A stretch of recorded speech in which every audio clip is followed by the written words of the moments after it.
Welcome back to Bcodify।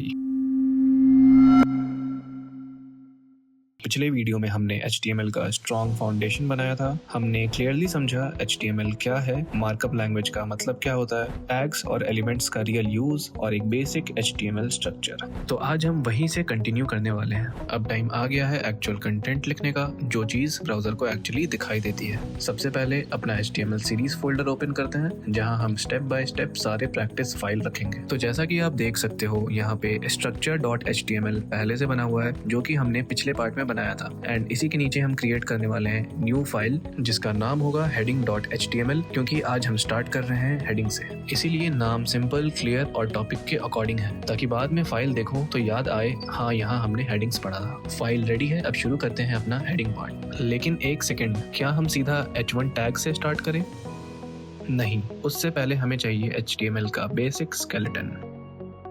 Her HTML page का एक basic structure होता है। इस स्ट्रक्चर को हम कहते हैं HTML बॉयलर प्लेट। ये वो चीज़ है जो ऑलमोस्ट हर वेबसाइट में सेम होती है। और अच्छी बात ये है, VS कोड ये काम हमारे लिए खुद कर देता है। बस VS कोड में एक एक्सक्लेमेशन मार्क लिखो और एंटर दबाओ। एंड ये पॉसिबल हो पाया एमिट के कारण, जो कि एक शॉर्ट हैंड सिस्टम है VS कोड का। इस स्ट्रक्चर को ऐसे समझो जैसे घर का एम्प्टी फ्रेम, दीवारें और छत रेडी है, अब फर्नीचर हम बाद में रखेंगे। पहले VS कोड के दो सेटिंग्स को ऑन कर लेते हैं, जिससे कोड लिखने तो नहीं बट देखने में बहुत हेल्प होगी। सिमिलरली मैं सीरीज के बीच बीच में VS कोड के इंटरनल सेटिंग्स को बताते जाऊंगा, सो दैट जब सीरीज ओवर होगी आप सिर्फ HTML ही नहीं सीख जाओगे, आप VS कोड को भी अच्छे से मास्टरी कर लोगे। अब जल्दी से अपने सेटिंग्स को ओपन करते हैं शॉर्टकट के साथ, जो है Ctrl+, अब यहाँ सर्च बार में सिंपली आप लिखिए माउस। अब इस फर्स्ट ऑप्शन को आप चेक कर दीजिए, जो है माउस व्हील जूम वाला। अगर ऑलरेडी चेक्ड है तो अच्छी बात है, कुछ करने की जरूरत नहीं है। मूव करते हैं सेटिंग 2 पे।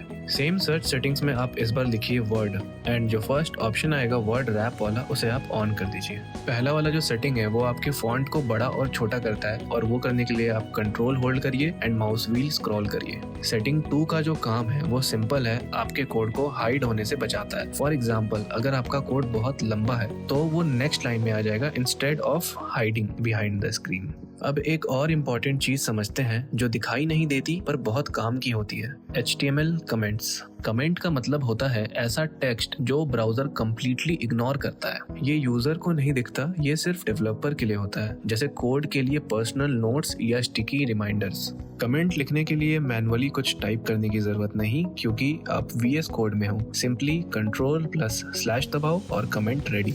अब जब स्ट्रक्चर रेडी है और कमेंट का कॉन्सेप्ट क्लियर है, तब हम लिखते हैं एक्चुअल कंटेंट। और वेबसाइट का कंटेंट हमेशा स्टार्ट होता है हेडिंग से।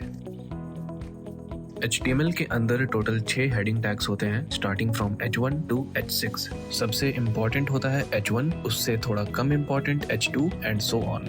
इसलिए नॉर्मली एक पेज में सिर्फ एक H1 यूज करते हैं, बाकी headings H2, H3, H4 content को डिवाइड करने के लिए होती है, बिल्कुल वैसे ही जैसे बुक में चैप्टर्स और सब चैप्टर्स होते हैं। हेडिंग के बाद आता है पैराग्राफ। जो भी नॉर्मल टेक्स्ट होता है, एक्सप्लेनेशन, डिस्क्रिप्शन, डिटेल्स, सब पैराग्राफ टैग के अंदर आता है। एक सिंपल रूल याद रखो, हेडिंग बताती है टॉपिक क्या है एंड पैराग्राफ बताता है टॉपिक के बारे में डिटेल्स क्या है। इसी तरह रियल वेबसाइट का कंटेंट लिखा जाता है। नेक्स्ट वीडियो में हम और कॉमनली यूज्ड HTML टैग्स देखेंगे, जो रियल वेबसाइट्स में डेली यूज होते हैं। अगर ये वीडियो क्लियर है तो लाइक एंड सब्सक्राइब करो, और Bcodify के साथ स्टेप बाय स्टेप सीखते रहो।